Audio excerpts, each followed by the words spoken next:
La mañana que leyeron el testamento de mi abuela, salí de allí con una casa en ruinas que nadie quería y la voz de mi padre resonando en mis oídos. Te dio lo que podías sobrellevar. 4 meses después, un capataz me llamó a las 10 de la noche y dijo 7 palabras que lo cambiaron todo. Señora, hemos encontrado algo dentro del muro.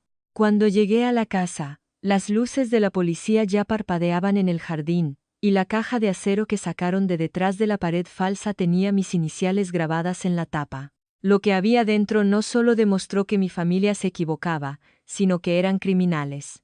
Pero me estoy adelantando. Antes de continuar, por favor, tómate un momento para darle a me gusta y suscribirte. Pero solo si esta historia realmente conecta contigo. Y déjame tu ubicación y hora local en los comentarios. Me encantaría saber desde dónde me escuchas. Me llamo Elena Herrero. Tengo 28 años. Y esta es la historia de lo peor que mi familia me hizo y de cómo mi difunta abuela se aseguró de que pagaran por ello. Déjame llevarte a septiembre del año pasado. A una cena de domingo en la que me senté al final de la mesa. Lo suficientemente cerca de la cocina como para recoger los platos. Cada domingo a las 6, la familia Herrero se reunía para cenar. No era una invitación. Era una citación. La casa era una casona señorial. Columnas blancas. Contraventanas negras. Un césped perfectamente cuidado en la provincia de Segovia. Desde la calle, parecía un retrato de familia. Pero desde dentro, se sentía como un tribunal donde el veredicto ya se había dictado antes de que nadie se sentara. Mi padre, Ricardo, presidía la mesa. Mi madre, Victoria, a su derecha, mi hermana, Celia, a su izquierda. Y yo, al final.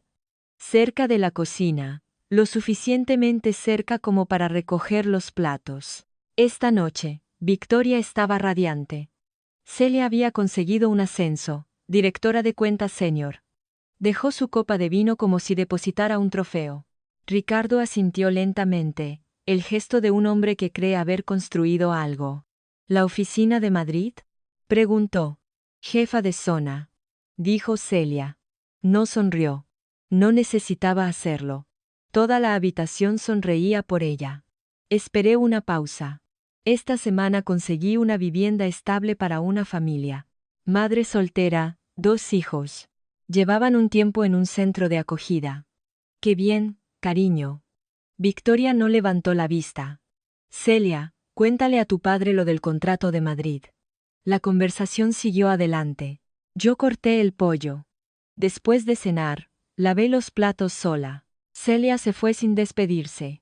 Mis padres se retiraron al salón. Nadie me pidió que me quedara. De camino a casa, mi teléfono vibró. Un mensaje de voz. La voz de mi abuela Margarita, cálida y pausada. Elena, cariño, te he hecho tarta de limón hoy. Ven a por ella antes de que pase tu madre. Llamaba cada semana. Recordaba mi postre favorito. Preguntaba por mis casos, mis clientes, mis malos días. Una vez me contó algo que no entendí en ese momento. Estábamos sentadas en el porche de su antigua casa en Pedraza. La casa donde creció, la que ahora nadie visitaba. Miró las paredes como si estuvieran teniendo una conversación que solo ella podía oír. Y dijo, tengo cosas escondidas en esta casa, Elena. Cuando llegue el momento, lo entenderás. Pensé que hablaba de recuerdos. Lo dijo 3 meses antes de morir, y ahora sé que no hablaba de recuerdos en absoluto. La llamada llegó a las 2:07 de la madrugada de un martes. Una enfermera del Hospital General de Segovia, con una voz cuidadosa y ensayada. Señorita Herrero, la llamo por su abuela, Margarita Herrero. Ha fallecido mientras dormía hace 1 hora. Lo siento mucho. No recuerdo haber colgado. Solo recuerdo mis zapatos. Me los puse en los pies equivocados. Y no me di cuenta, hasta que estaba en la autovía. 40 minutos después. Entré en el aparcamiento del hospital. Ya había 2 coches allí. El Audi negro de mi padre. Y un sedán plateado que no reconocí. Dentro, esperaba encontrar a mi familia junto a su cama. En lugar de eso, los encontré en el pasillo. Ricardo, Victoria y un hombre con un traje gris que nunca había visto. Estaban en un pequeño círculo cerca de la máquina de vending. El hombre sostenía un maletín de cuero. Mi padre asentía. Celia estaba apoyada en la pared unos metros más allá, mirando su teléfono. Con la mirada vacía. Nadie se dio cuenta de que pasé a su lado. Entré en la habitación sola. Margarita estaba quieta, con las manos cruzadas. El monitor estaba apagado. La habitación estaba extrañamente silenciosa, pero no se sentía vacía. Se sentía como si acabara de terminar una frase y estuviera esperando a que alguien se sentara. Todavía llevaba su pulsera de plata en la muñeca. Fina. Deslucida, sencilla. La llevaba todos los días desde hacía 40 años. La tomé suavemente entre mis dedos y la sostuve. Cuando volví al pasillo, Ricardo se estaba abrochando la chaqueta. Tenemos que hablar de la herencia, dijo. Pronto. Ni una mano en mi hombro. Ni un ¿estás bien? Victoria se ajustó la bufanda. Tu abuela era mayor, Elena. Era su hora. Ahora centrémonos en lo que importa. Miré al hombre del traje gris. Evitó mi mirada. Le pregunté a la enfermera si podía quedarme con la pulsera. Asintió. Victoria la miró. Es solo bisutería, Elena. Quédatela si quieres. La guardé en el bolsillo de mi chaqueta y la apreté con la palma de la mano durante todo el camino a casa.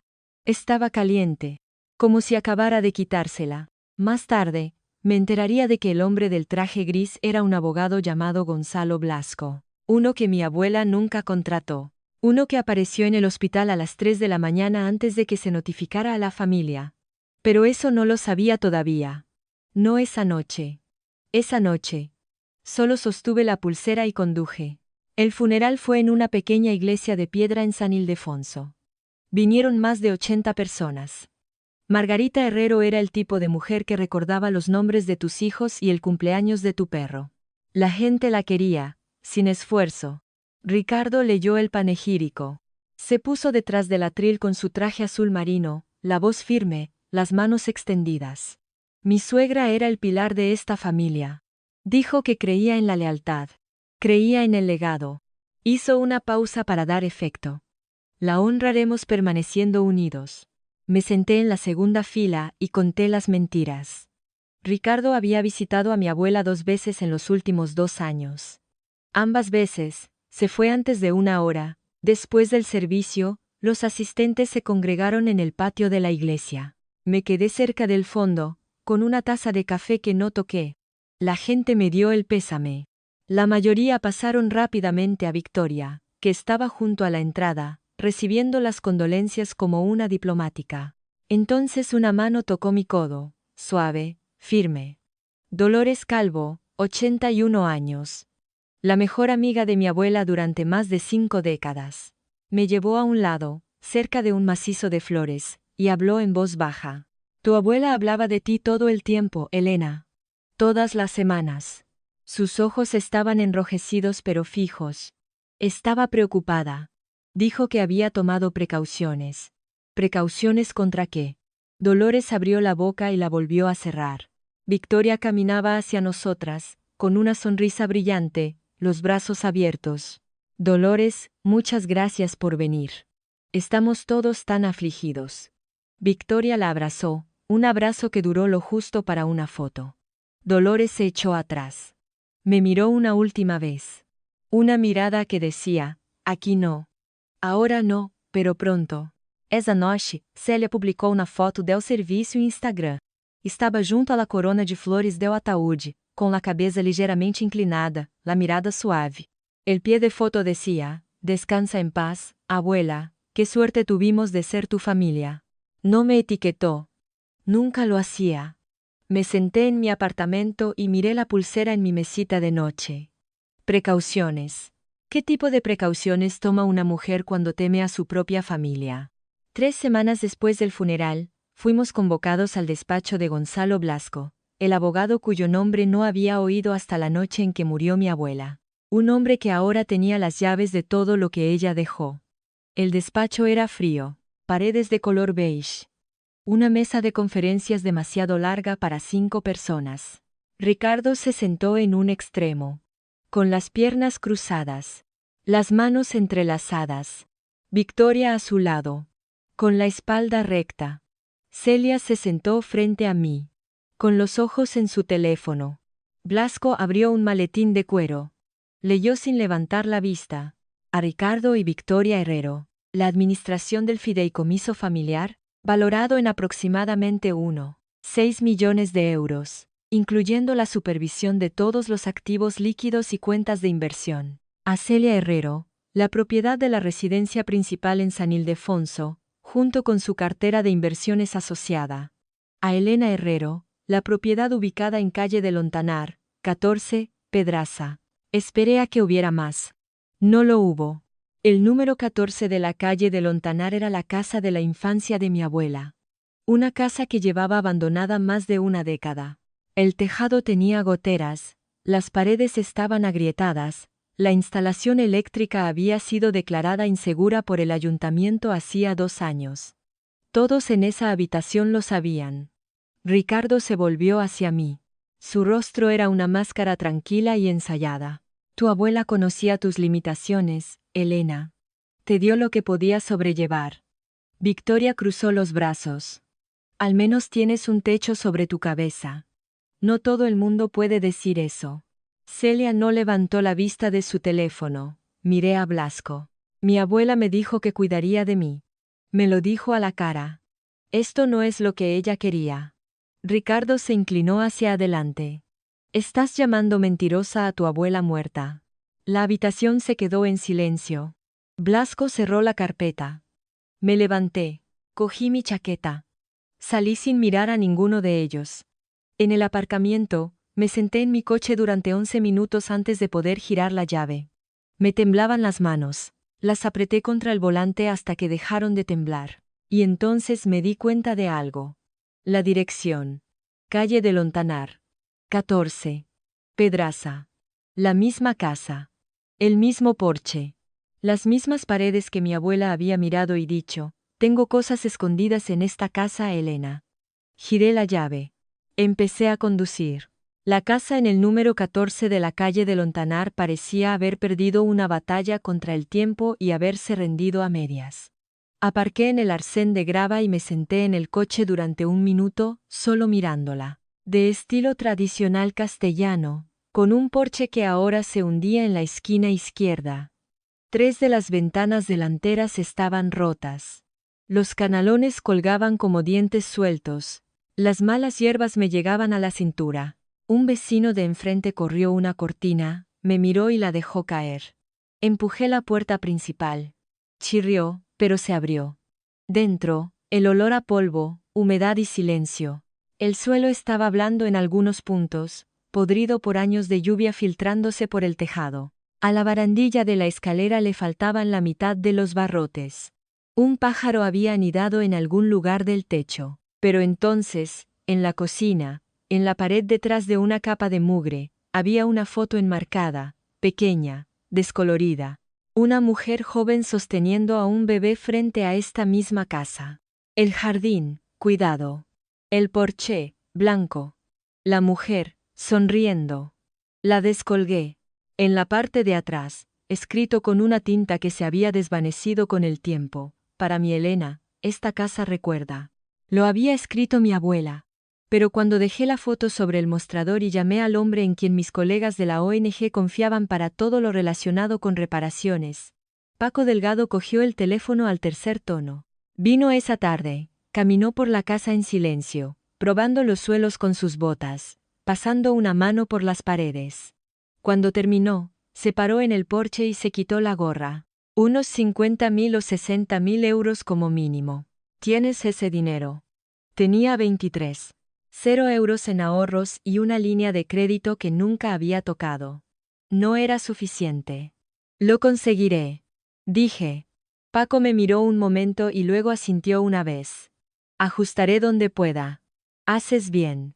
Su equipo empezó el lunes siguiente. Quitaron el papel pintado. Levantaron los suelos. Empezaron a derribar las paredes dañadas. El segundo día, Paco me llamó al salón. Estaba de pie frente a la pared del fondo, con su linterna apuntando a la estructura de madera expuesta. Este muro es raro, dijo. Doble. Alguien construyó una pared falsa aquí. A propósito. Miré el hueco entre las dos capas. Oscuro. Vacío. Intencionado. Sigue adelante. Le dije. Paco me miró. Luego al muro. Señora, alguien no quería que se tocara este muro, pero es su casa. Cogió su mazo. Ricardo llamó la noche siguiente. Dejé que sonara 2 veces antes de contestar. Elena, su voz era suave. Sé que esa casa es un pozo sin fondo. Lo sabes. Te la compro. 12.000 euros en efectivo. Al menos sacarás algo. 12.000 euros por la casa en la que creció mi abuela. La que me dijo que recordara. No, dije. Estás cometiendo un error. Colgué. A la mañana siguiente, un mensaje de Victoria. 3 párrafos. El primero empezaba. Estás destrozando a esta familia, Elena. El segundo. Tu abuela se avergonzaría de cómo te estás comportando. El tercero. Todo lo que hemos hecho es seguir sus deseos. Entrega lo que encuentres y podremos superar esto como una familia. Firmó con un emoji de cara llorando. Lo leí una vez. No respondí. 2 días después, Celia llamó. La primera vez en meses. Coge el dinero y déjalo estar. ¿Por qué tienes que hacer las cosas tan incómodas? Celia, tú tienes la casa de San Ildefonso. Tienes las inversiones. La abuela no me habría dejado una ruina. Lo sabes, ¿verdad? Un silencio. Porque yo me lo gané. Estuve ahí para ella. Celia había visitado a la abuela 3 veces el último año. Lo sé porque la abuela tenía un libro de visitas junto a la puerta. Y entonces se empeoró. Mi banco llamó. Un hombre que se identificó como mi padre se había puesto en contacto con ellos, preguntando por el estado y los detalles de mi préstamo personal. No le dimos nada, dijo el agente de crédito, pero queríamos verificar. ¿Autoriza usted esta consulta? No la autoricé. No estaban esperando a que fracasara. Estaban tratando de que sucediera. Esa noche, me senté en el porche del número 14 de la calle de Lontanar. La madera crujió bajo mi peso. Dentro, el equipo de Paco había dejado sus herramientas apiladas ordenadamente contra la estructura de madera expuesta. Llamé a Paco. Ve más rápido, le dije. Derriba todas las paredes viejas. Todas. Paco hizo una pausa. ¿Esperas encontrar algo? Mi abuela dijo que esta casa tenía memoria. Quiero saber qué recuerda. Paco suspiró. Vale. Mañana empezamos con la pared falsa del salón. Colgué y miré el jardín oscuro. El viento silbaba a través de las ventanas rotas detrás de mí, y la casa crujió, como si hubiera estado conteniendo la respiración. Jueves, 21:47 h. Estaba sentada con las piernas cruzadas en el suelo de mi apartamento, organizando facturas de reparación, cuando sonó mi teléfono. Paco Delgado. Nunca llamaba tan tarde. Señora. Su voz era diferente. Baja, tensa, como si estuviera sujetando el teléfono con fuerza. Hemos encontrado algo detrás de la pared falsa del salón. No puedo explicárselo por teléfono. ¿Qué es? He llamado a la Guardia Civil, señora. Dicen que no toquemos nada. Una pausa. Y no le diga a sus padres. No se lo diga a su hermana. Solo venga. No pregunté por qué.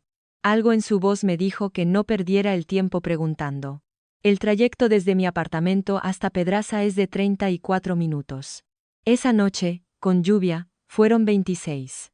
Mis limpiaparabrisas trabajaban a un ritmo que no podía seguir. Mis manos estaban en las 10, y las 2 en el volante, y no se movieron. Pensé en lo que podría estar detrás de esa pared.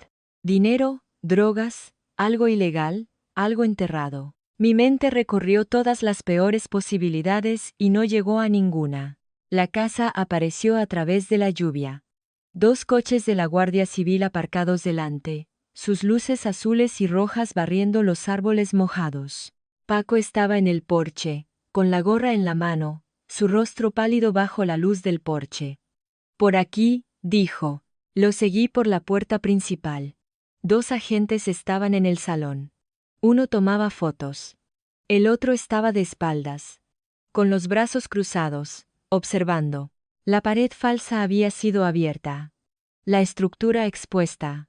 El polvo de pladur cubría el suelo. Y allí, en el hueco entre las dos capas de pared, había una caja de acero, de tamaño mediano, quizás de 60 por 30 centímetros, cubierta por décadas de polvo. Y en la tapa, grabadas en el metal con trazos firmes, había dos letras, E. H. Mis iniciales. Me arrodillé. Pasé un dedo por el grabado. El polvo estaba intacto, excepto donde la linterna de Paco lo había barrido. Mi abuela había puesto esto aquí, detrás de una pared falsa en la casa que me dejó solo a mí, con mis iniciales grabadas, cerrada con una combinación que no sabía. Y lo había hecho mucho antes de morir. ¿Cuánto tiempo había estado esperando esto? El agente con la cámara se echó atrás. Es su propiedad, señora, puede abrirla. Solo tenemos que documentar lo que hay dentro. Me arrodillé frente a la caja. La cerradura era un dial de combinación de 4 dígitos. La miré y pensé en todos los números que mi abuela me había hecho memorizar. Su número de teléfono, su dirección, las medidas de sus recetas. Probé el más simple. Mi cumpleaños. 19 de marzo. 1903. La cerradura hizo clic. La tapa era pesada. La levanté con ambas manos. Dentro, la caja estaba dividida en 3 compartimentos ordenados, cada uno forrado de tela. El tipo de cuidado que solo se reserva para las cosas que importan. El primer compartimento contenía un sobre grueso, sellado con cera. Lo rompí. Dentro, un documento escrito a mano. 4 páginas de papel rayado. En la parte superior de la primera página, con la caligrafía inconfundible de mi abuela. Última voluntad y testamento de Margarita Herrero y Blanco. Fechado el 18 de octubre. Un mes antes de que Gonzalo Blasco leyera su versión en su despacho. 2 firmas de testigos en la parte inferior, y un sello notarial. Este era el real. El original. El segundo compartimento contenía una carta, 4 páginas. También manuscrita. La primera línea decía: Mi queridísima Elena, si estás leyendo esto, han hecho exactamente lo que temía.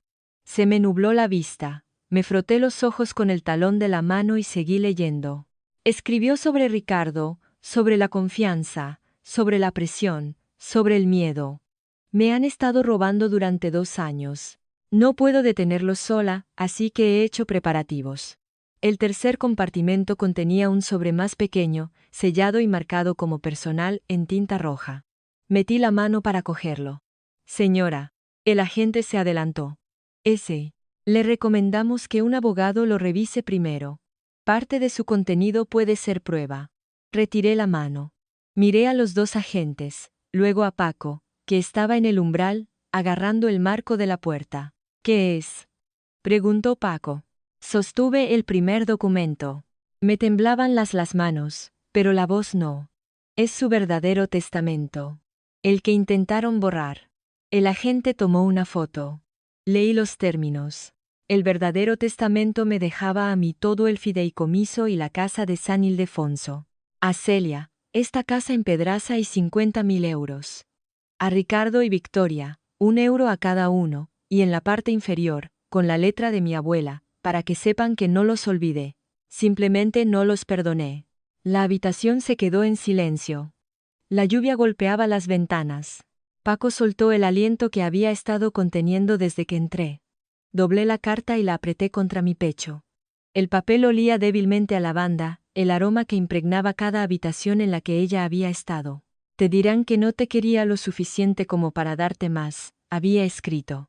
La verdad es que te quería demasiado como para dejar que te lo quitaran todo. Me quedé allí arriba mucho tiempo. A la mañana siguiente, llamó un inspector de la Policía Nacional de Segovia. Se llamaba Inspector Ortiz. Su voz era firme, profesional y cuidadosa. Señorita Herrero, vamos a abrir el tercer sobre en presencia de un experto forense. Necesito que venga. Esté en la comisaría a las 10. Ortiz me guió a través de lo que encontraron. Docenas de extractos bancarios, impresos, resaltados, con notas en los márgenes con la letra de mi abuela. Trazaban transferencias desde su cuenta fiduciaria a una cuenta personal a nombre de Ricardo Herrero durante 23 meses.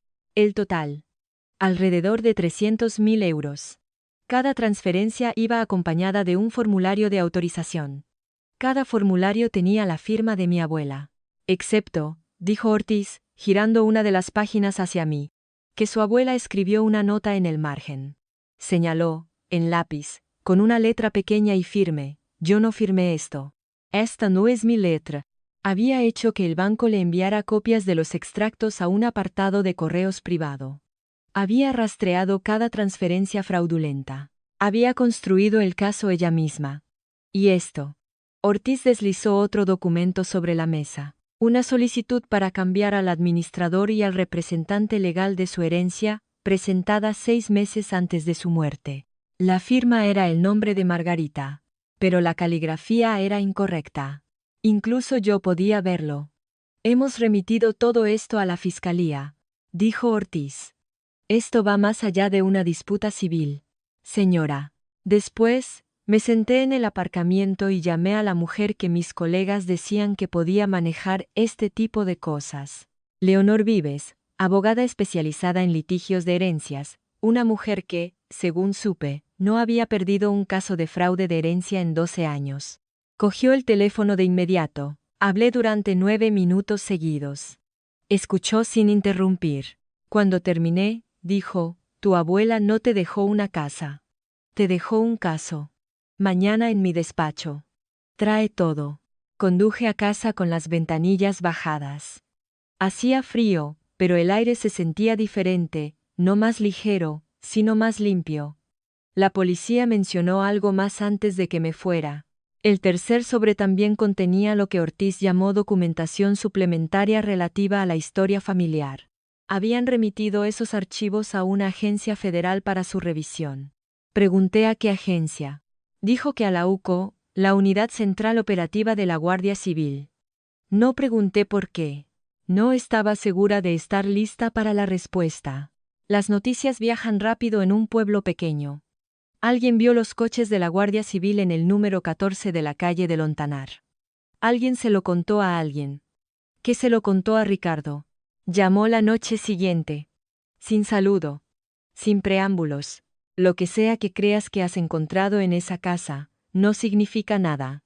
Su voz era tensa, controlada, pero por debajo, había algo que no había oído antes. Miedo. Tengo a los mejores abogados de la comunidad. Lo perderás todo, incluida esa choza. No dije nada. Colgó. 1 hora después, fue el turno de Victoria. Llamó llorando. La actuación fue perfecta. Voz temblorosa. Respiración entrecortada, las pausas calculadas antes de cada frase. Elena, estás destrozando a esta familia. La abuela estaría desolada. Sea lo que sea que creas que tienes, devuélvelo. Podemos arreglar esto. Somos tus padres. La dejé terminar. Luego dije: buenas noches, mamá, y terminé la llamada. Celia envió un mensaje de texto a medianoche. 4 palabras. Estás delirando.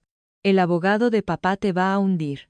2 días después, llegó la respuesta oficial. Gonzalo Blasco entró en el despacho de Leonor Vives con una oferta de acuerdo. Su mano era firme, pero sus ojos no. Mis clientes proponen una generosa resolución, dijo. Elena se queda con la propiedad de Pedraza. Recibe 50.000 euros adicionales. A cambio, firma un acuerdo de confidencialidad y entrega todos los materiales recuperados de la propiedad. Leonor no parpadeó. Mi cliente no negocia cuando hay falsificaciones sobre la mesa. Blasco se levantó, se abrochó la chaqueta. En la puerta se detuvo y dijo: no a mí, sino a Leonor. De usted a mí, dígale que tenga cuidado. Ricardo Herrero tiene amigos en esta provincia. La puerta se cerró tras él. Me volví hacia Leonor. ¿Qué quiere decir con amigos? Leonor dejó su bolígrafo, cruzó las manos. Su expresión no cambió, pero sus ojos se endurecieron. Significa que puede que no consigamos un juicio justo aquí. Pensé en mi abuela, sola en su casa, escribiendo notas en los márgenes de los extractos bancarios que nadie debía ver. Ella lo sabía. Sabía que el sistema podría no protegerla. Y aún así, se preparó. Entonces iremos a un lugar que sea justo, dije. Leonor asintió una vez, como si hubiera estado esperando que lo dijera. Leonor presentó la demanda inicial en el juzgado de primera instancia de Segovia. El caso era sólido. El tribunal debía reconocer el original manuscrito y declarar nulo el testamento de Blasco. Investigar las transferencias del fideicomiso. 2 semanas después, llegó el fallo. Desestimado. El juez Hernán Campos escribió: pruebas insuficientes para invalidar un testamento debidamente redactado y ejecutado. Leonor me llamó desde su coche. Podía oír su respiración, lenta, medida. La forma en que respira alguien que está eligiendo sus palabras con mucho cuidado. El juez no revisó el análisis forense. No programó una audiencia. Desestimó la apelación en 48 horas. Hizo una pausa. Eso no sucede. Hice la pregunta cuya respuesta ya sabía. ¿Por qué? El juez Campos y tu padre son socios del Real Club de Campo de Segovia. He revisado los registros. Han cenado juntos 3 veces en el último mes. El suelo se inclinó, no porque estuviera sorprendida, sino porque me di cuenta de que esto era exactamente contra lo que mi abuela me había advertido. Han hecho exactamente lo que temía. El cerco se estaba cerrando. Mi banco no renovó mi línea de crédito. Las reparaciones estaban a medio hacer y las facturas se acumulaban. Paco había aceptado aplazar el pago, pero podía oír la tensión en su voz cuando decía: tómate tu tiempo. Lo decía en serio, pero el tiempo era dinero que ninguno de los dos teníamos. Esa noche, me senté en el suelo de la casa de Pedraza. Paredes a medio derruir, cableado expuesto, el olor a serrín y a algo más antiguo debajo. Abrí la carta de mi abuela y releí la línea que no podía quitarme de la cabeza. No dejes que te hagan pequeña, Elena. La verdad es pesada, pero te sostendrá cuando nada más lo haga. Me senté en esa casa y me pregunté, ¿sabía ella lo difícil que sería? ¿Sabía que el propio sistema se volvería en su contra? ¿Alguna vez has tenido la verdad en tus manos y has visto cómo todas las puertas se cerraban de golpe? Si es así, me encantaría saber cómo lo superaste. Cuéntamelo en los comentarios. Vamos a la Audiencia Nacional, dijo Leonor a la mañana siguiente. Haré algunas llamadas. A la Audiencia Nacional. Repetí. La palabra sonaba pesada. El fraude bancario es un delito federal. El abuso financiero de ancianos a través de fideicomisos regulados por el Estado, jurisdicción federal. Y si la judicatura local está comprometida, tenemos motivos para escalar. Su voz era dura. Esto no es venganza, Elena. Es procedimiento. Cerré los ojos. Pensé en la letra de mi abuela. Firme, segura, incluso al final. Llama, dije. Leonor se puso en contacto con la oficina de la UCO en Madrid. Presentó el caso por escrito. Documentos legales falsificados. Transferencias fiduciarias fraudulentas por un total de 300.000 euros. Un juez local comprometido y pruebas recogidas por la propia víctima antes de su muerte. Una semana después, recibí una llamada de un número desconocido. Señorita Herrero, soy Marcos Blanco. Soy un agente retirado de la UCO. Me han pedido que asesore en su caso debido a sus complejidades. Su voz era grave, lenta, precisa. El tipo de voz que te hace escuchar sin saber por qué. Nos reunimos en un café en Madrid. Ya estaba sentado cuando llegué. Un hombre de 71 años. Pelo plateado. Una chaqueta de tuit marrón sobre una camisa impecable. Gafas de lectura sobre la mesa, café intacto. Sus ojos eran agudos, pero había una calidez detrás de ellos. El tipo de calidez que se tarda décadas en ganar. No empezó con el caso. Empezó con mi abuela. Hábleme de ella. No me lo esperaba. ¿Qué quiere saber? Lo que quiera contarme. Así que lo hice. Le hablé de la tarta de limón, de las llamadas de los domingos, de la forma en que podía hacer que una habitación se sintiera segura con solo estar sentada en ella, del porche en Pedraza, donde se sentaba con su café y no decía nada, pero de alguna manera lo decía todo. Marcos escuchó. No tomó notas. No interrumpió. Solo una vez. Miró hacia otro lado y vi algo en su expresión. no una distancia profesional, sino algo más parecido al dolor. Era extraordinaria, dijo en voz baja. Me dijo que la UCO estaba abriendo una investigación federal. Ricardo y Victoria serían citados. Los documentos falsificados y los registros bancarios serían analizados por expertos forenses federales. Esto irá a juicio, dijo. Y no será en el tribunal del juez Campos. Nos levantamos para irnos. Extendió la mano y la tomó entre las suyas. La sostuvo un momento más de lo que lo haría un extraño. Sus palmas eran cálidas. Su agarre, cuidadoso. Me miró con una expresión que no pude identificar. Tiene sus ojos, dijo. Sonreí, confundida. La gente dice que me parezco a mi madre. No, dijo Marcos. A Margarita. Soltó mi mano y caminó hacia su coche. Me quedé en la acera, viéndolo alejarse, y algo hizo clic en mi cabeza. Un nombre que debería haber reconocido. Blanco. El apellido de soltera de mi abuela era Blanco. Me quedé allí mucho tiempo después de que su coche desapareciera. Ricardo no esperó a la citación. Se adelantó a la narrativa. Apareció una historia en la Crónica de Segovia. El tipo de artículo que parece periodismo pero huele a comunicado de prensa. Titular. Familia local en crisis mientras la hija menor disputa la herencia materna. Se citaba a Ricardo diciendo, Elena está pasando por un momento difícil tras la pérdida de su abuela. Solo queremos ayudarla. Sonaba razonable, incluso afectuoso. Eso lo hacía peligroso. Victoria lo llevó a las redes sociales. Una publicación pública en Facebook. Una foto familiar de la Navidad de 2 años antes. Los 4 con jerseys a juego. Margarita, en el centro. El pie de foto. Nuestra familia está siendo destrozada por la codicia y las falsas acusaciones. Todo lo que quiero es mantenernos unidos. Por favor, rezad por nosotros. 47 veces compartido. Más de 100 comentarios de apoyo. No me etiquetaron. No me nombraron. Pero todos lo sabían. En el trabajo, mi supervisora me llevó a un lado. Elena, te apoyo, pero un par de donantes han estado preguntando. Intenta mantener esto en privado, ¿vale? Lo decía con buena intención, pero nada de esto era privado. Ricardo se había asegurado de ello. Y entonces llegó el verdadero golpe. Celia llamó. Con la voz plana.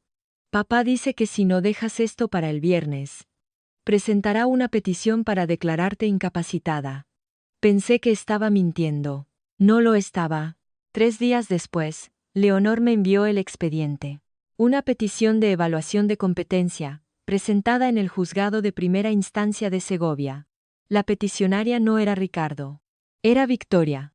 Su declaración decía, mi hija tiene un historial de ansiedad y depresión. Ha estado tomando decisiones erráticas desde la muerte de su abuela. Temo por su seguridad y su capacidad para gestionar sus asuntos legales y financieros.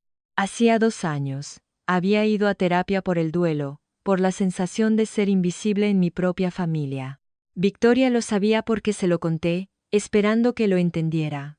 Lo había guardado, no como una confidencia, sino como munición. Leonor llamó en 1 hora. Están tratando de despojarte de tu capacidad legal. Si lo consiguen, no puedes demandar. No puedes testificar. Te conviertes en una tutelada, no en una demandante. Su voz era tensa. Tenemos que movernos rápido.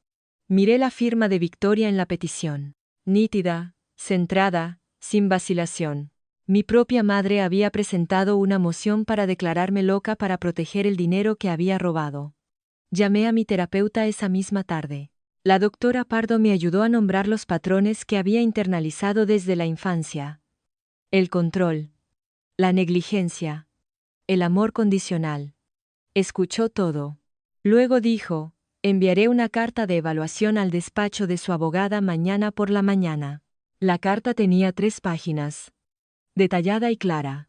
Elena Herrero demuestra una plena capacidad cognitiva y emocional. No hay base clínica para cuestionar su competencia.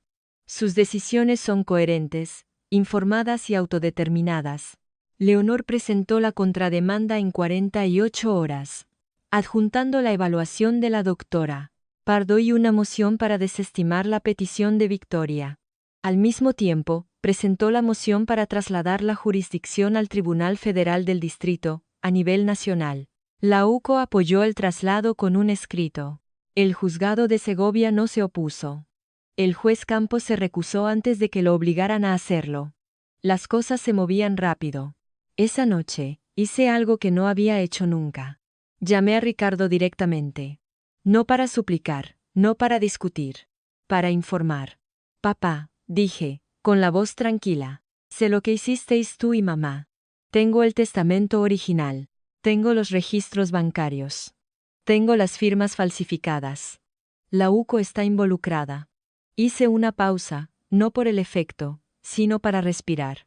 Puedes parar esto, o se hará público. Tú eliges. Silencio. 10 segundos. 15. Te arrepentirás de esto, Elena. No sabes con quién te estás metiendo. Yo no empecé esto, dije. La abuela lo hizo. Sabía que vendrías a por su dinero. Solo se aseguró de que yo tuviera las pruebas. Colgué. Me temblaban las manos. Pero de una manera diferente. No era miedo, era la vibración de algo que finalmente encajaba en su sitio. Esa noche, Leonor llamó con una pieza más. El departamento forense de la UCO había completado su análisis del testamento de Blasco. El análisis de escritura concluyó con un 99,7% de probabilidad que la firma en el documento de Blasco no fue escrita por Margarita Herrero y Blanco. 99,7%. Sin dudas, sin ambigüedades. Mi abuela firmó su verdadero testamento. Alguien más firmó el falso. Y yo tenía ambos. Dolores Calvo llamó un domingo por la mañana. Había leído el artículo en la crónica. Había visto la publicación de Victoria en Facebook. Y no podía quedarse callada más. Ven a mi casa, Elena. Hay cosas que debería haberte dicho en el funeral. Su salón olía a bergamota y a papel viejo. Se sentó frente a mí en un sillón, con las manos cruzadas sobre un edredón en su regazo. En la mesita auxiliar, una foto enmarcada de ella y mi abuela, dos mujeres jóvenes, de 20 años, riendo en algún merengue. Tu abuela tuvo una vida antes de Ricardo, dijo Dolores. Antes de tu abuelo, antes de Enrique, hubo alguien más. Me habló de un joven llamado Marcos. Se conocieron a principios de los 70, cuando Margarita tenía apenas 20 años. Lo amaba de una manera que no encajaba en los planes de su familia. La obligaron a terminarlo. Dolores hizo una pausa. Las razones eran de la época. No voy a edulcorarlas. ¿Qué le pasó a él? Desapareció. Se mudó. Margarita se casó con Enrique al año siguiente. Nunca volvió a mencionarlo. Durante décadas. Dolores miró la foto en la mesita. Y luego un día, hace unos 15 años, me dijo que lo había encontrado, que se habían puesto en contacto. Nunca dejó de buscarme, Lola, dijo. Y yo nunca dejé de desear que no lo hubiera hecho. Dolores buscó detrás de su silla y sacó una pequeña caja de madera. Margarita me dio esto un año antes de morir. Dijo, dáselo a Elena si algo sucede. Solo a Elena. Dentro, una foto en blanco y negro. Una joven y un joven, de pie, cogidos del brazo, frente a un edificio que no reconocí. Ella con un vestido blanco. Él con un traje oscuro. En la parte de atrás, escrito con tinta desvaída, M&M. 1974. Margarita y Marcos. Acerqué la foto. El hombre era joven, de 20 y tantos años, con pómulos afilados y ojos oscuros e intensos. Había visto esos ojos la semana pasada, al otro lado de una mesa de café. Marcos Blanco. Dolores, dije lentamente. El apellido de soltera de mi abuela era Blanco. Dolores asintió. No dijo nada más. No necesitó hacerlo. Miré la foto hasta que las caras se volvieron borrosas. Tienes sus ojos, me había dicho Marcos. No como un cumplido. Como una declaración. Lo planeó todo, cariño, dijo Dolores desde su silla. Era la mujer más inteligente que he conocido. Hizo una pausa. Su voz se redujo a un susurro dolorido. Conduje a casa con la foto en el asiento del copiloto. Las piezas se estaban reordenando en mi cabeza, y sentí la forma de algo que aún no estaba lista para decir en voz alta. Esa noche, me senté en la mesa de mi cocina con 3 cosas delante: la foto de Dolores, la pulsera de plata de la muñeca de mi abuela y la caja de acero que había traído de Pedraza. Primero, la pulsera.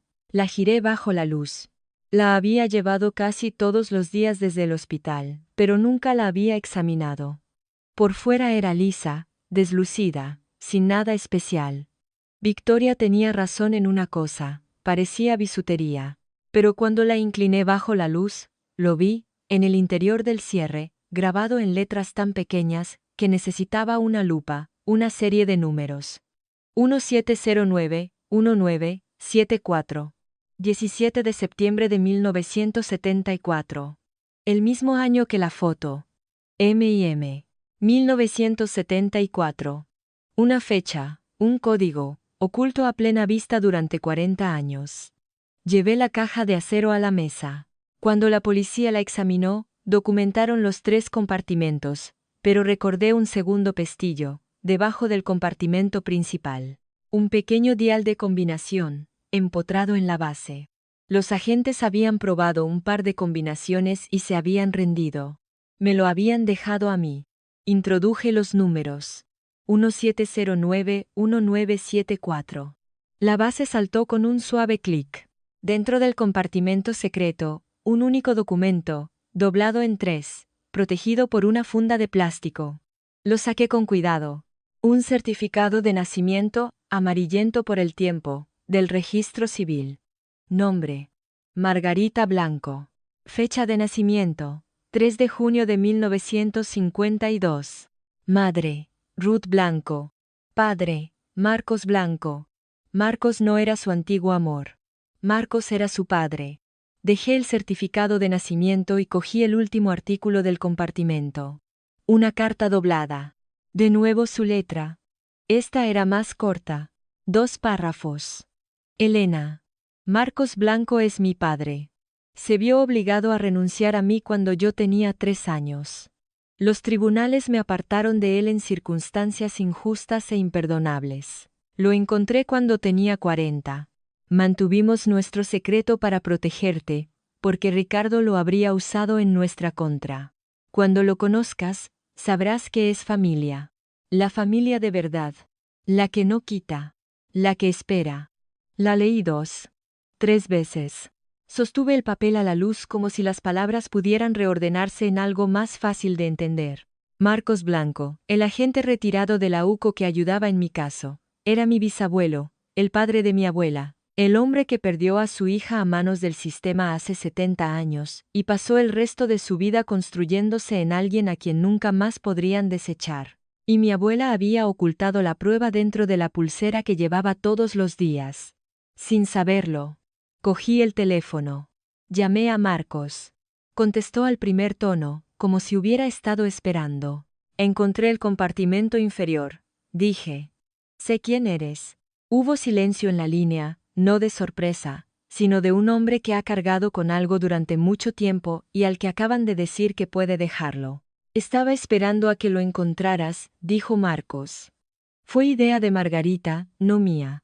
Nos reunimos en la casa de Pedraza a la mañana siguiente. Él llegó temprano. Lo encontré en el porche, mirando el jardín con las manos en los bolsillos de su chaqueta de tweed. Y por un momento, lo vi como mi abuela debió de verlo, paciente, firme, todavía aquí después de todo. Nos sentamos en la mesa de la cocina, me lo contó todo. En 1955. Cuando Margarita tenía 3 años. Su madre, Ruth, murió de neumonía. Marcos tenía 23 años. Trabajaba a tiempo parcial en una ferretería. Sin ahorros.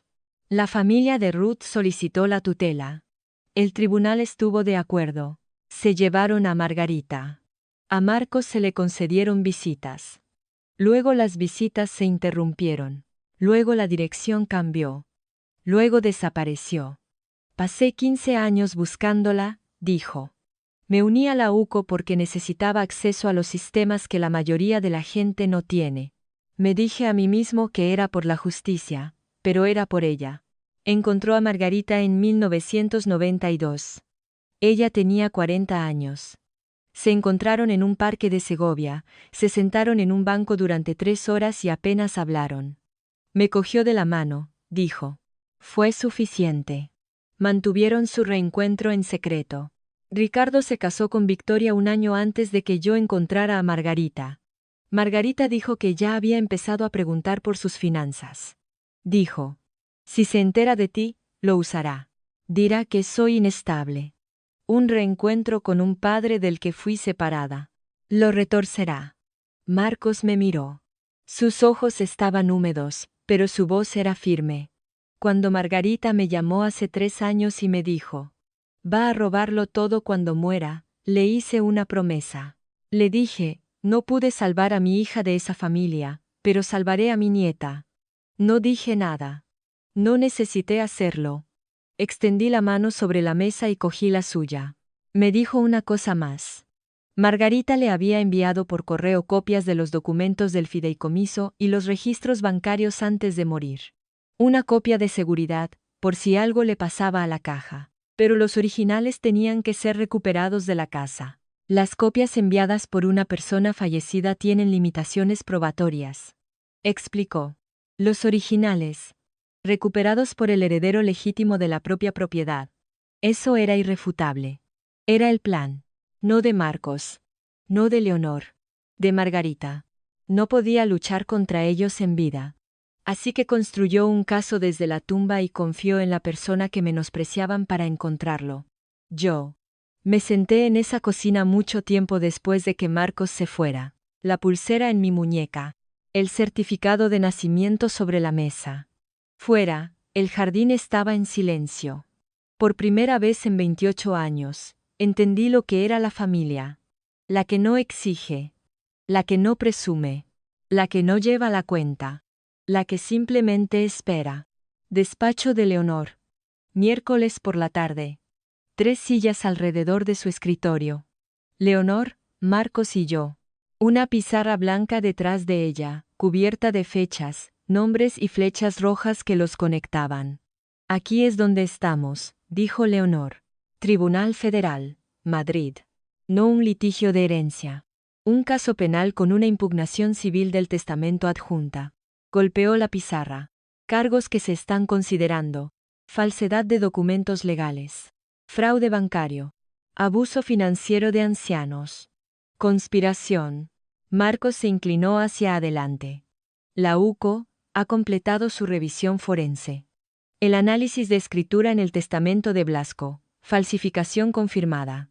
Los formularios de autorización de transferencia de fideicomiso. Falsificación confirmada. 6 documentos separados con el nombre de Margarita. Ninguno escrito por ella. Leonor asintió. También tenemos la declaración en vídeo de Margarita. Me giré. Vídeo. Marcos abrió una carpeta. Tu abuela grabó una declaración jurada 8 meses antes de morir. Lo hizo en casa de Dolores, con Dolores y un notario presentes. Sabía que sí se encontraba la caja. La oposición argumentaría que estaba confundida o coaccionada. Deslizó un USB sobre la mesa. Esto es Margarita Herrero, en pleno uso de sus facultades, declarando explícitamente que cualquier testamento presentado por Gonzalo Blasco es fraudulento. Apreté los dedos contra mis sienes. Lo había pensado todo. Ricardo sabe que el juicio se acerca, continuó Leonor.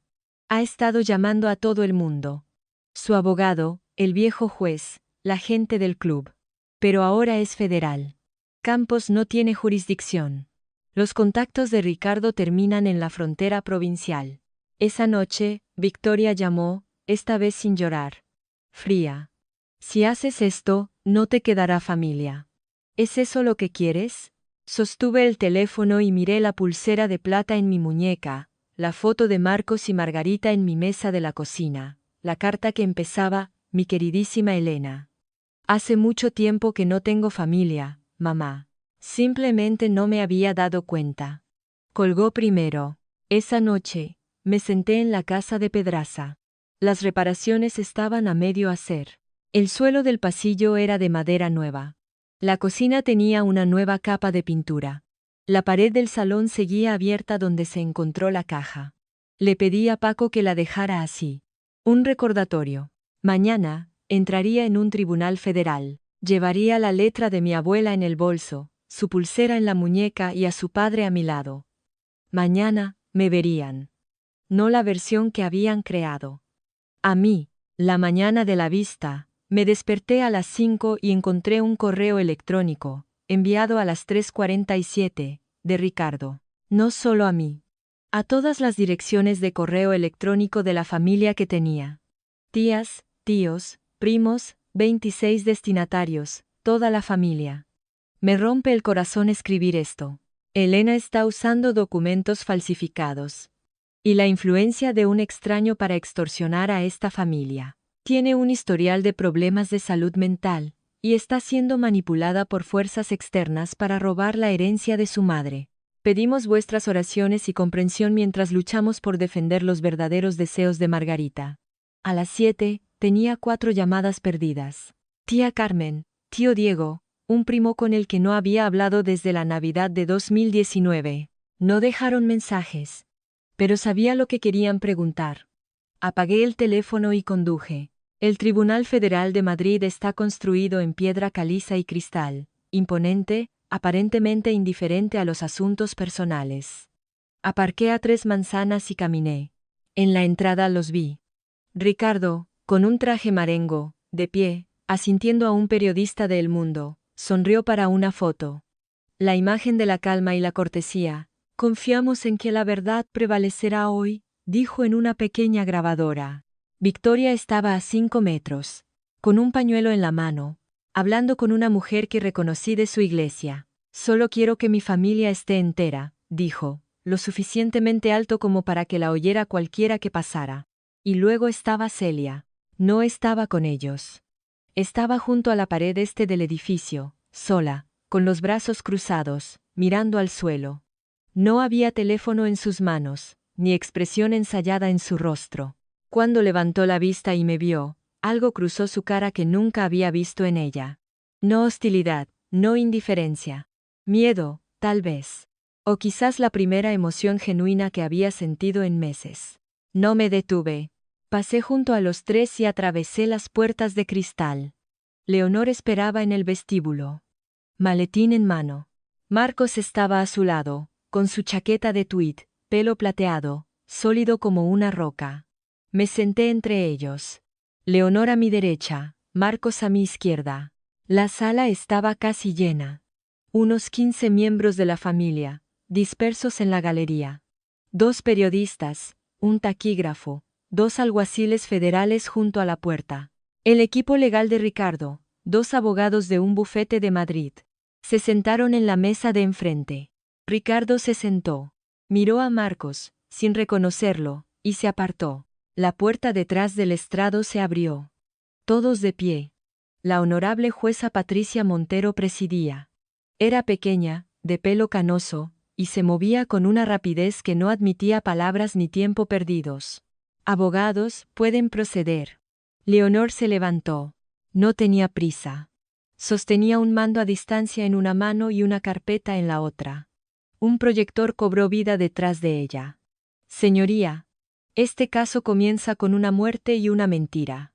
Una línea de tiempo apareció en la pantalla. 2 columnas. A la izquierda, el testamento original manuscrito, fechado el 14 de marzo del año anterior, notarizado, con 2 testigos. A la derecha, el testamento de Gonzalo Blasco, fechado un mes después, presentado en el juzgado de Segovia 3 días después de la muerte de Margarita Herrero.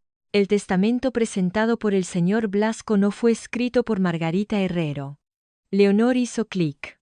El informe de análisis de escritura apareció en la pantalla. Análisis de documentos certificado por la UCO. Conclusión del 99,7%. La firma en el testamento de Blasco no es de la difunta. Un murmullo recorrió la galería. Tía Carmen se inclinó hacia adelante. Tío Diego se quitó las gafas y se las volvió a poner. Leonor hizo clic de nuevo. Registros bancarios. 23 meses de transferencias, resaltadas. Anotadas. 300.000 euros transferidos del fideicomiso de Margarita Herrero a una cuenta personal controlada por Ricardo Herrero. Cada transacción autorizada con una firma falsificada. El abogado principal de Ricardo se levantó. Objeción. Procedencia. La procedencia de estos documentos, dijo Leonor sin volverse, se ha establecido mediante recuperación por parte de las Fuerzas del Orden y Análisis Forense Federal. Tengo el informe de la cadena de custodia aquí. La jueza Montero miró hacia la mesa de la defensa. Denegada. Continúe. Leonor abrió su carpeta. Levantó una copia y leyó en voz alta: escribo esto en pleno uso de mis facultades mentales. Mi yerno, Ricardo Herrero, y mi hija, Victoria, han estado malversando sistemáticamente fondos de mi fideicomiso durante los últimos 2 años. Temo que si los confronto, seré silenciada. La sala se quedó en silencio. Los dedos de un periodista se congelaron sobre su teclado. 2 miembros de la familia en la segunda fila intercambiaron una mirada que solo puedo describir como horror. Ricardo se sentó rígido. Su mandíbula estaba apretada. La mano de Victoria subió a su garganta. Fue un reflejo, no una actuación. En la parte de atrás de la sala, Gonzalo Blasco se removió en su asiento. Se medio levantó. Señoría, necesito. Siéntese, señor Blasco. La jueza Montero no levantó la vista. Usted es un testigo material. Permanecerá sentado hasta que se le llame. Blasco se sentó. Su rostro estaba pálido. Leonor se volvió hacia la pantalla. Esto no es una disputa familiar, señoría. Es la escena de un crimen disfrazada de testamento. Leonor dejó que el silencio hiciera su trabajo. Luego dijo: la acusación llama a Marcos Blanco. Marcos se levantó de su asiento a mi lado. Se abrochó un botón de la chaqueta, lentamente, y caminó hacia el estrado. Sus zapatos resonaron suavemente en el suelo de la sala. No tenía prisa. Ricardo lo miró, frunció el ceño, luego miró a sus abogados. Uno se encogió de hombros. Marcos prestó juramento. Se sentó derecho, con las manos cruzadas, y esperó. Leonor se acercó. Señor Blanco, por favor, indique su relación con la difunta. Margarita Herrero y Blanco. Marcos miró directamente a la galería. Su voz llenó cada rincón de la habitación. Margarita Herrero era mi hija. La sala del tribunal no jadeó. Se implosionó. Hubo una inhalación colectiva, seguida de un silencio absoluto. Tía Carmen se llevó la mano a la boca. Tío Diego se volvió hacia la mujer a su lado. La pluma del periodista se detuvo a mitad de frase. Ricardo se giró bruscamente hacia Victoria. Tu madre tenía un padre. Victoria no respondió. Su rostro estaba exangüe. Sus labios se movieron, pero no salió ningún sonido. Leonor mantuvo su voz tranquila. Señor Blanco, ¿podría explicar las circunstancias? Marcos lo hizo, con una calma devastadora. Describió 1955. La muerte de Ruth. El juicio de tutela. Un hombre de 23 años considerado no apto por un tribunal sin un examen real. Una niña de 3 años sacada de su apartamento mientras él miraba desde la puerta. Pasé 15 años buscándola, dijo. Me uní a la UCO porque necesitaba acceso a los sistemas que me habían fallado una vez. Margarita y yo nos reencontramos en 1992. Lo mantuvimos en secreto para protegerla a ella y para proteger a Elena. Leonor conectó el USB. La pantalla de la sala se convirtió en un video.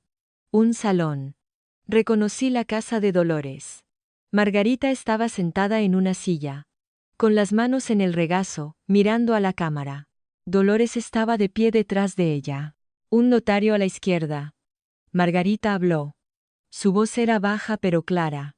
Yo, Margarita Herrero y Blanco, declaro que cualquier testamento presentado por Gonzalo Blasco después de septiembre del año pasado es fraudulento. Estoy en pleno uso de mis facultades mentales. Mi yerno y mi hija me han estado robando. Esta grabación es mi testimonio. Hizo una pausa, mirando directamente a la lente. Y a mí, Elena, siento no poder decir esto en vida, pero lo estoy diciendo ahora. El vídeo terminó. La pantalla se quedó en negro. Victoria emitió un sonido. No una palabra. No un sollozo. Algo intermedio. Nadie en la sala se acercó a ella. Ricardo se apartó de la mesa. Esto es una trampa. Ese hombre es un extraño. No tiene legitimidad. El mazo de la jueza Montero cayó una vez. Siéntese, señor Herrero, o lo declararé en desacato. Ricardo se sentó. Su abogado le puso una mano en el brazo. La apartó de un manotazo. Marcos me miró desde el estrado. No sonrió. No necesitó hacerlo. Su mirada decía lo único que importaba. Estoy aquí. Perdí a mi hija a manos de este sistema, dijo Marcos, con la voz baja pero firme. No voy a perder a mi nieta a manos de la misma familia que le robó la paz. Los dedos del taquígrafo se detuvieron y luego continuaron. La sala contuvo la respiración. La jueza Montero escribió algo.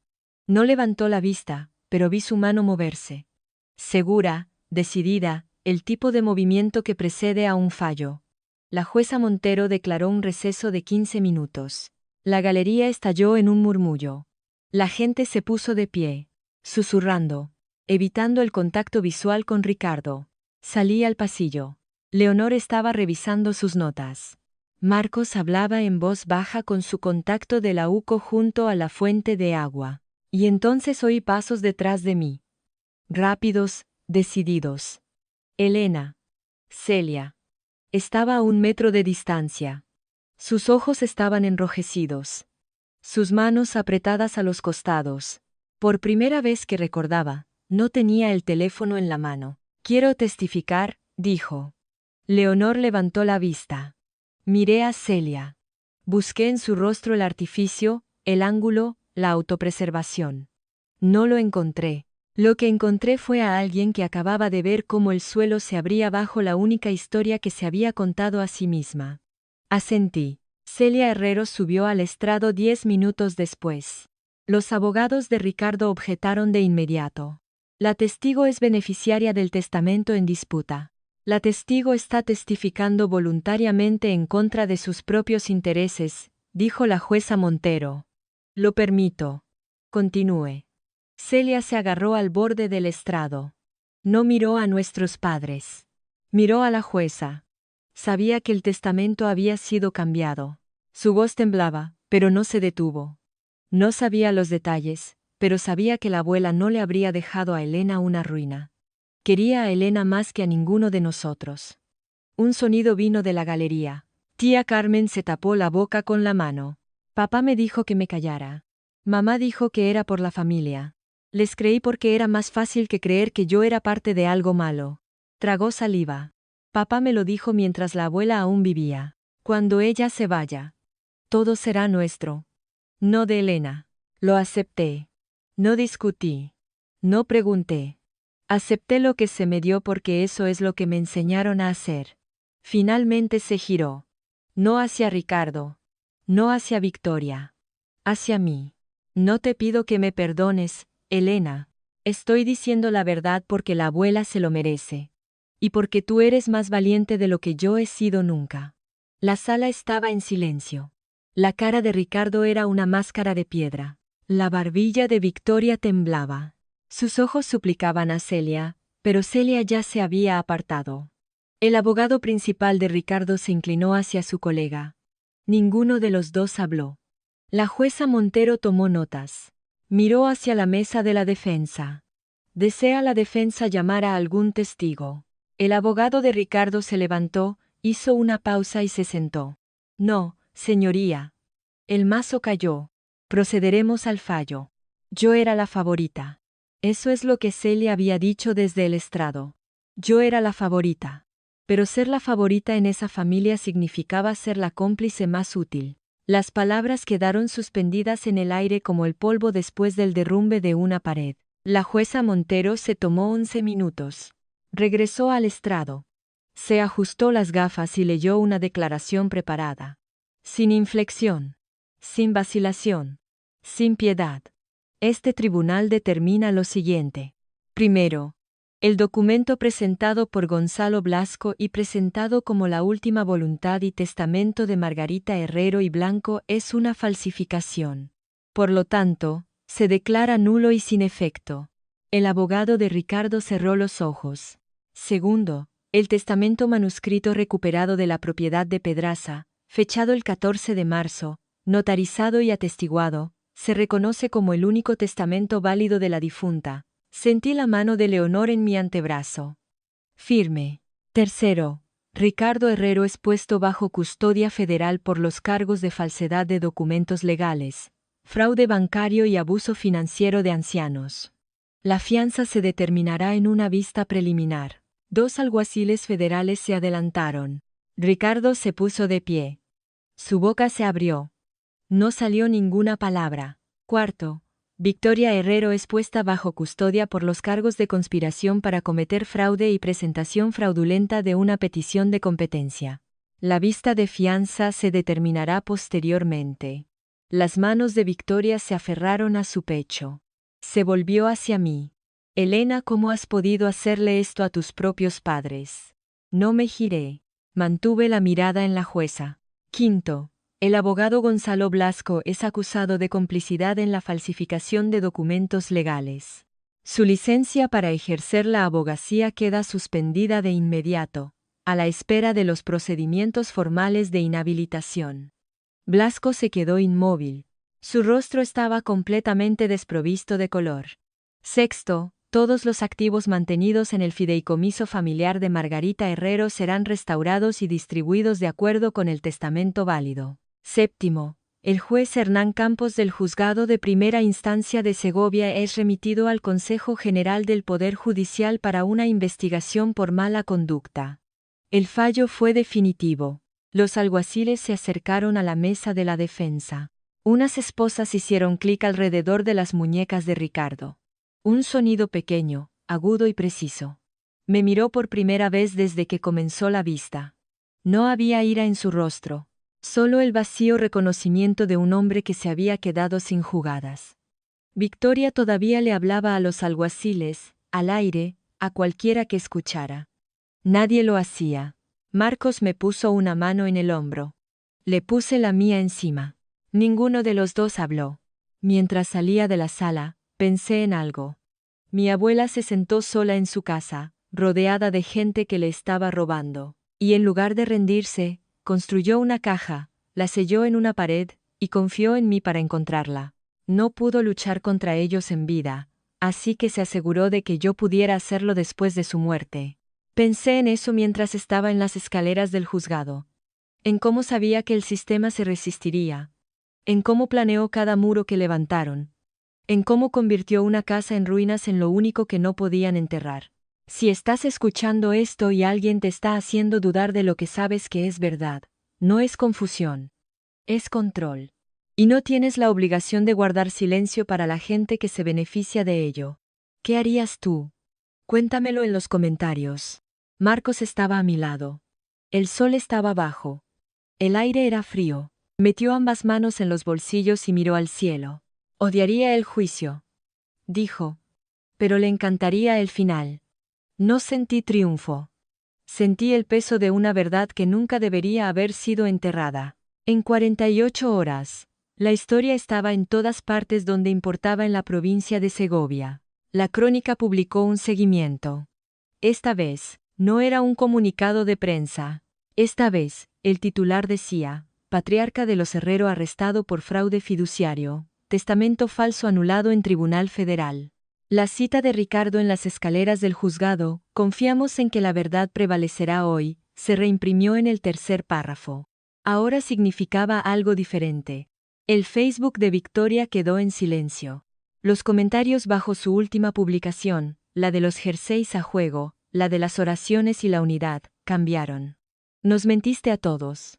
Debería darte vergüenza. La cuenta desapareció el jueves. La gente que me había dado la espalda en el funeral ahora llamaba con una calidez que antes no tenían. Dejé que las llamadas fueran al buzón de voz. No estaba resentida. Simplemente no tenía la energía para cargar con su culpa. Dolores llamó primero, y a Dolores le contesté. Estaba llorando, algo que casi nunca hacía. Margarita estaría tan orgullosa, cariño, tan orgullosa. Los detalles de la sentencia llegaron a través de Leonor en las semanas siguientes. Ricardo aceptó un acuerdo de culpabilidad. 8 años en una prisión federal. Victoria. 4. Gonzalo Blasco 3. Más la inhabilitación de por vida. El juez Campos se jubiló antes de que la investigación del Consejo terminara. El club de campo revocó su membresía. Un pequeño detalle, pero uno que mi abuela habría apreciado. Celia llamó una vez. No pidió nada. Dijo, me mudo de casa de mis padres. Vendo la casa de San Ildefonso. La que debería haber sido tuya. El dinero irá a ti. Cerré los ojos. Quédate lo suficiente para empezar de nuevo, Celia. Es lo que ella habría querido. Un largo silencio. Luego, no he ganado el derecho a pedirte perdón, pero quiero ganármelo algún día. No le dije que estaba perdonada. Eso habría sido una mentira, y ella lo habría sabido, pero le dije la verdad. Empieza de nuevo. Es todo lo que cualquiera puede hacer. Colgó. Dejé el teléfono y miré alrededor de la casa de Pedraza. Mitad nueva, mitad vieja. Paredes subiendo donde las viejas habían caído. El equipo de Paco lijando la nueva barandilla de la escalera. La casa se estaba convirtiendo en lo que se suponía que debía ser. Y yo también. Marcos me invitó a su apartamento en Madrid. Un piso de un dormitorio, en un tercer piso de un edificio de ladrillos cerca del puerto. Modesto, limpio, tranquilo. Cuando entré, me detuve. Las paredes estaban cubiertas de fotos. No enmarcadas, sino chinchetadas. Pegadas con cinta adhesiva. Superpuestas. Margarita de niña. En blanco y negro. Margarita a los 18, sonriendo frente a un restaurante. Margarita a los 40, el año en que lo encontró, de pie en un parque con los ojos cerrados y el sol en la cara. Y luego, yo, mi obra de teatro del colegio. Era un árbol en la parte de atrás del escenario. Apenas visible, pero ahí estaba. Y también su cámara. Mi graduación de la universidad, cruzando el escenario, tomada desde el otro lado de la calle, a través de la multitud, un poco borrosa. Mi primer día en la ONG, llevando una caja por la puerta principal, sonriéndole a alguien fuera de plano, estuvo allí, todas las veces. Margarita me enviaba las fotos cercanas, dijo Marcos desde la cocina. Puso 2 tazas de café en la encimera. Guardé las lejanas para recordarme a mí mismo que debía ser paciente. Cogí una de Margarita, la del parque. Se veía tan en paz. Te encontró. Dije. Te encontró y nunca se lo dijo a nadie. Se lo dijo a Dolores, dijo. Y se lo dijo a las paredes de esa casa. Se sentó en una silla junto a la ventana. No confiaba en la gente con la verdad. Confiaba en las cosas. Papel, metal, yeso. Sabía que las cosas no mienten. Nos sentamos en silencio un momento. No era un silencio vacío. Era el silencio de 2 personas que habían estado buscando lo mismo y se dieron cuenta de que lo habían encontrado. Tengo 71 años, dijo Marcos. No sé cuántos años me quedan, pero sean los que sean, son tuyos. Dejé mi taza. La casa de Pedraza. Cuando esté terminada, ven a vivir allí, me miró. Sus ojos se humedecieron, pero su voz era firme. Margarita siempre dijo que esa casa volvería a estar llena algún día. Metí la mano en el bolso y saqué una pequeña caja. La que Dolores me había dado. La puse sobre la mesa entre nosotros. Ella también te dejó algo. La abrió. Dentro, debajo de la foto de M&M, de 1974, había un segundo artículo que no había notado antes. Un trozo de papel doblado. Lo desdobló. Lo leyó. Le temblaba la mano. No me dijo lo que decía. No pregunté. Pero cuando levantó la vista, su rostro había cambiado. Algo se había asentado. Como una puerta cerrándose suavemente después de años de estar abierta. Tengo 28 cartas que nunca envié, dijo. Una por cada cumpleaños que me perdí. Ahora son tuyas. Se levantó, fue a un armario y sacó una caja de zapatos. 28 sobres, cada uno fechado sellado. Cogí la caja. La apreté contra mi pecho. Fuera, la luz de la tarde caía sobre el puerto. Dentro, las fotos mantenían las paredes en pie. La carta de Victoria llegó un martes, 3 semanas después de la sentencia. Escrita a mano, 3 páginas. El sobre olía al perfume que había usado durante 30 años. Gardenias. La abrí en la mesa de la cocina de Pedraza. La luz de la mañana entraba por las ventanas nuevas. Elena, sé que no me creerás, pero lo hice porque tenía miedo. Tu padre controlaba todo. El dinero, las decisiones, los abogados. No tenía opción. Acepté porque la alternativa era peor. No puedes imaginar lo que es vivir bajo el pulgar de un hombre como Ricardo durante 30 años. Escribió sobre su infancia. El silencio de su madre. Cómo el cumplimiento se convirtió en supervivencia. Luego en hábito y finalmente en identidad. Escribió que quería a Margarita, pero temía lo que Margarita veía. Me miraba como si supiera exactamente quién era, y no podía soportarlo. La tercera página era la disculpa. Siento haber usado tu terapia en tu contra. Siento haber firmado esa petición. Siento la publicación en Facebook. La foto de Navidad y la forma en que dije tu nombre en el tribunal. Siento todo lo que me dije a mí misma que era amor y no lo era. La leí 2 veces. La dejé. Partes de ella. Las creí. Victoria tenía miedo de Ricardo. Eso era probablemente cierto. Pero Victoria también fue la arquitecta emocional de cada manipulación en esta historia. Eligió a quién llamar. Eligió qué publicar. Eligió cómo usar mi confianza. El miedo lo explica. No lo excusa. Le respondí con una sola página. Mamá, he leído tu carta. Creo que tenías miedo. Pero el miedo no justifica lo que le hiciste a la abuela y a mí. Ya no estoy enfadada. Simplemente he terminado. Te deseo lo mejor. Pero no tendremos una relación. Ese límite es permanente. Me perdono a mí misma por tardar tanto en irme. No te debo nada más. Sellé el sobre. Escribí la dirección del centro penitenciario. Lo llevé al buzón al final de la calle de Lontanar y lo eché. No esperé una respuesta. En el camino de vuelta, Paco estaba en el porche. Estaba instalando la última pieza de la nueva barandilla, cedro, lijado y teñido para que coincidiera con el original. Me vio y asintió. Se ve bien, jefa. Sonreí. Una sonrisa pequeña y real. Lo primero que no me costó nada en mucho tiempo. Los árboles a lo largo de la calle de Lontanar empezaban a cambiar. Naranja en los bordes. Un brillo dorado por debajo. El tipo de belleza que solo llega después de que algo ha decidido soltar.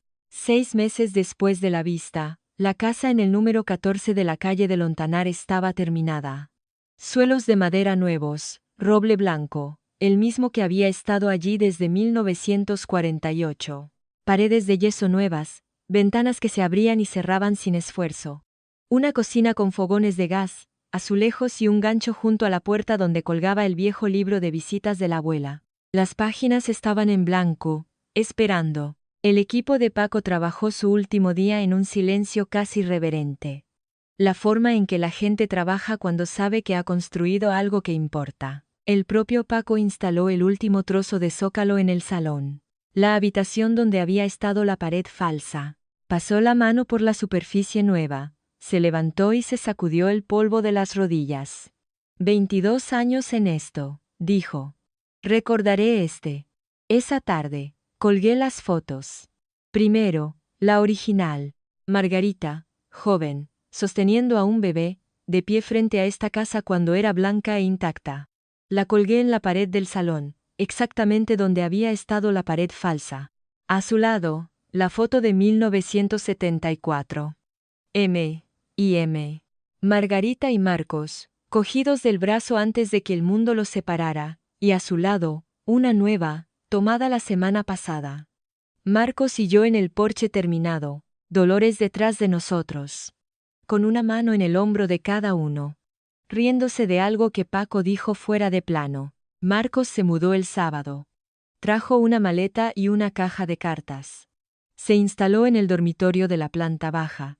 El que tiene la ventana que da al jardín que la abuela plantó hace décadas. Los rosales habían sido podados y empezaban a brotar de nuevo. La primera mañana, lo encontré en el porche, con una taza de café, en la silla que había puesto allí, exactamente donde Margarita solía sentarse, No dijo nada.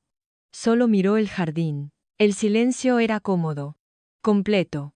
Esa tarde, Leonor llamó con las cifras finales. Ricardo, 8 años, prisión federal, sin libertad condicional durante 5. Victoria, 4, con posibilidad de libertad supervisada después de 2. Blasco, 3, más la inhabilitación de por vida. Campos, jubilación forzosa. Pensión bajo revisión. El fideicomiso, completamente restaurado. La venta de la casa de San Ildefonso se cerraría el mes siguiente. Celia se quedó con lo suficiente para un estudio en Madrid y un programa de asesoramiento. El resto fue devuelto. La restitución total. Aproximadamente 1,82 millones de euros. No miré la cifra durante mucho tiempo. Nunca se trató realmente del dinero. Se trató de la verdad. Y la verdad era que estaba sentada en mi porche, bebiendo café, viendo crecer los rosales. Te lo dije, esta casa merecía la pena salvarla, dijo Paco al irse, con su caja de herramientas en la mano. Solo necesitaba a alguien a quien le importara. Me quedé en la puerta y lo vi alejarse. Detrás de mí, la casa estaba cálida, silenciosa y llena de luz. Un año después, estaba de pie en la acera recién pavimentada frente a una granja renovada en la propiedad contigua al número 14 de la calle de Lontanar. Sobre la entrada, un letrero de madera decía: Centro Comunitario Margarita Blanco. El edificio solía ser un granero. El equipo de Paco vació el interior. Lo aisló y lo convirtió en un espacio vibrante. 3 salas de asesoramiento. Una pequeña oficina de asistencia legal. Un salón con sillas plegables y una cafetera donada que solo funcionaba a medias. La misión era simple. Asesoramiento legal gratuito para personas que se enfrentan a la violencia financiera dentro de sus propias familias. Grupos de apoyo para adultos que reconstruyen sus vidas después de divorcios contenciosos. Un programa de mentoría para mujeres jóvenes que navegan por sistemas que no fueron construidos para ellas. No construí esto para demostrar nada. Lo construí porque sé lo que es tener la verdad en tus manos, y que nadie te escuche. La inauguración fue pequeña, unas 60 personas, vecinos, antiguos colegas, algunos clientes de mi antigua ONG. Paco y 2 miembros de su equipo estaban cerca del fondo, con los brazos cruzados y los ojos un poco húmedos. Dolores cortó la cinta. Le temblaba la mano. Se rió de ello. Margarita lo habría hecho más rápido, dijo, y todos se rieron con ella. Leonor estaba junto a la puerta, con las manos en los bolsillos. Cruzó mi mirada y asintió. Un gesto que decía: valió la pena. Marcos estaba a mi lado. No habló durante la ceremonia. No necesitó hacerlo. Cuando subí a un pequeño podio, puso una mano en el respaldo de mi silla, como lo haría un padre en una graduación. Miré a las caras. Mi discurso fue corto. Mi abuela escondió la verdad detrás de una pared porque no tenía un lugar seguro para decirla. Este centro existe para que nadie más tenga que esconder la suya. Esto no es venganza. Es asegurarse de que la verdad tenga un lugar donde vivir. Y entonces noté un pequeño ramo de rosas blancas en la entrada. Sin tarjeta. Sabía quién las había enviado. Celia. Dejé las flores donde estaban. Se veían bien allí, justo en el umbral. Aún no dentro. Aún no, pero presentes. Marcos se quedó frente al letrero mucho después de que todos hubieran entrado a tomar café. Levantó la mano y tocó el nombre, Margarita Blanco, con las yemas de los dedos. No dijo nada. Hay cosas que no necesitan palabras. Solo necesitan un lugar donde estar. Esa noche, después de que el último invitado se fuera y la cafetera finalmente se rindiera, me senté en el porche del número 14 de la calle de Lontanar. Marcos estaba a mi lado, 2 tazas de descafeinado. El cielo se estaba volviendo ámbar e índigo en los bordes. Y en algún lugar del jardín, las primeras luciérnagas de la temporada probaban sus luces. Le habría encantado esto, dijo Marcos. Lo planeó, dije yo. Nosotros solo aparecimos. Se rió en voz baja. Una risa grave y cansada. La risa de un hombre que ha esperado 70 años para sentarse en este porche. Miré mi muñeca. La pulsera de plata capturó la última luz del día. Fina, deslucida, Ordinaria. Bisutería, la había llamado Victoria. No estaba del todo equivocada. Era una pieza de disfraz. Ocultaba un secreto a plena vista, y lo llevaba durante 4 décadas. La pulsera contenía un código. El código abría una caja. La caja contenía la verdad. Y la verdad me sostuvo cuando nada más podía hacerlo. Solía pensar que la familia eran las personas que compartían tu apellido. Los que se sentaban a cenar contigo los domingos, los que venían a tu funeral y leían panegíricos que no eran ciertos. Ya no lo creo. Mi familia es Marcos, que fotografió mi vida desde el otro lado de la calle durante 28 años y nunca pidió reconocimiento. Es Dolores, que guardó una caja de madera en su armario durante 1 año porque una mujer moribunda se lo pidió. Es Paco, que aplazó sus facturas porque creyó en la casa antes que yo. Es Leonor, que cogió el teléfono al primer tono y nunca colgó. La familia son las personas que te eligen, especialmente cuando elegirte les cuesta algo. Si estás escuchando esto y algo de ello te resulta familiar, el menosprecio, la manipulación, la forma en que tu propia familia puede hacerte sentir como un extraño en tu propia vida, quiero que sepas esto. No estás equivocado por querer algo mejor. No eres egoísta por establecer un límite. Y no estás solo, incluso si te sientes así ahora mismo. La verdad es pesada, pero te sostendrá. Mi abuela tenía razón en eso. Gracias por quedarte hasta el final de esta. Si ha significado algo para ti, te agradecería que le dieras a me gusta y te suscribieras. Ayuda a que más gente encuentre historias como esta. Y si no estás listo para que termine, he dejado otra historia en la descripción de abajo. Creo que sentirás lo mismo. Te esperaré allí. Y recuerda, tu verdad importa.